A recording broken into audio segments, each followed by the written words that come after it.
Shalom saudara-saudara sekalian dimanapun kita berada, kiranya senantiasa kita diberkati oleh Tuhan, diberikan kesehatan bagi kita semua. Renungan kita pada hari ini, penolakan terhadap Kristus mendatangkan hukuman. Pada bacaan 2 Tesalonika 1 ayat 3-12. Ucapan syukur dan doa. Kami wajib selalu mengucap syukur kepada Allah karena kamu, saudara-saudara, dan memang patutlah demikian, karena imanmu makin bertumbuh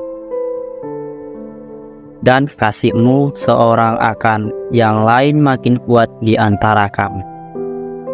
Sehingga dalam jemaat-jemaat Allah, kami sendiri bermegah tentang kamu, karena ketabahanmu dan imanmu dalam segala penganiayaan dan penindasan yang kamu derita.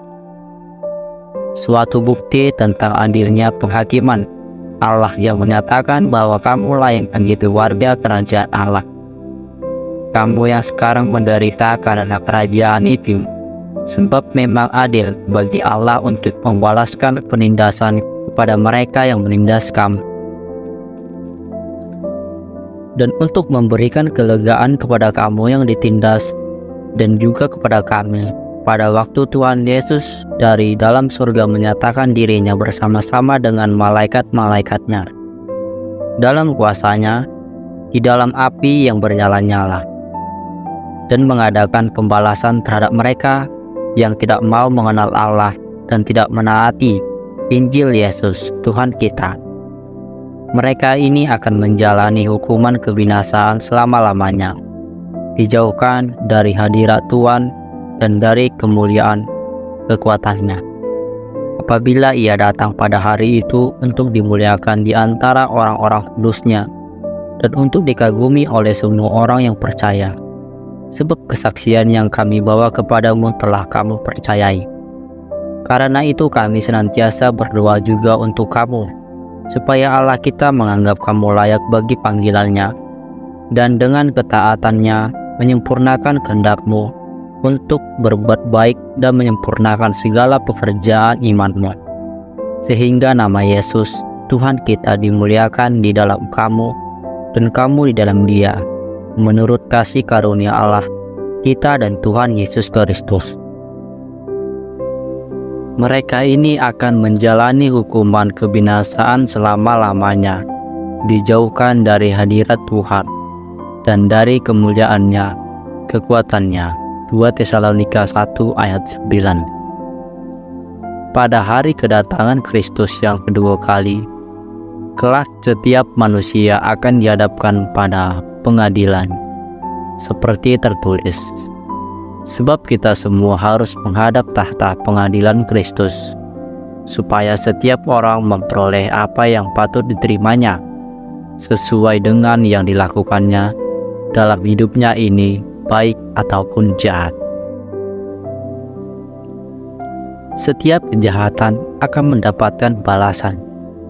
Begitu pula setiap kebajikan serta ketaatan kepada Injil Kristus akan memperoleh upahnya. Sebab memang adil bagi Allah untuk membalaskan penindasan kepada mereka yang menindas kamu, dan untuk memberikan kelegaan kepada kamu yang ditindas, dan juga kepada kami pada waktu Tuhan Yesus dari dalam surga menyatakan dirinya bersama-sama dengan malaikat-malaikatnya dalam kuasanya di dalam api yang bernyala-nyala, dan mengadakan pembalasan terhadap mereka yang tidak mau mengenal Allah dan tidak menaati Injil Kristus. Tuhan kita mereka ini akan menjalani hukuman kebinasaan selama-lamanya, dijauhkan dari hadirat Tuhan dan dari kemuliaan kekuatannya.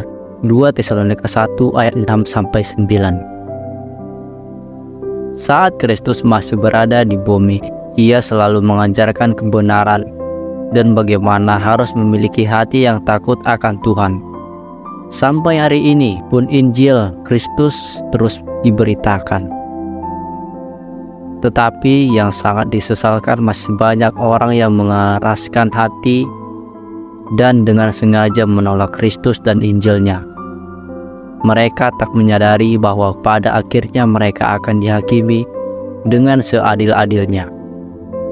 Setiap orang akan memberi pertanggungjawaban tentang dirinya sendiri kepada Tuhan. Orang-orang mati dihakimi menurut perbuatan mereka, berdasarkan apa yang ada tertulis di dalam kitab-kitab itu. Maka laut menyerahkan orang mati yang ada di dalamnya, dan maut dan kerajaan maut menyerahkan orang-orang mati yang ada di dalamnya, dan mereka dihakimi masing-masing menurut perkataannya. Wahyu 20 ayat 12 sampai 13.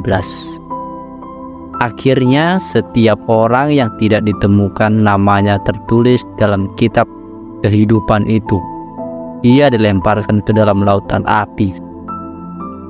Wahyu 20 ayat 15. Ia yang memberi kesaksian tentang semuanya ini berfirman, "Ya, aku datang segera. Amin. Datanglah Tuhan Yesus." Wahyu 22 ayat 20.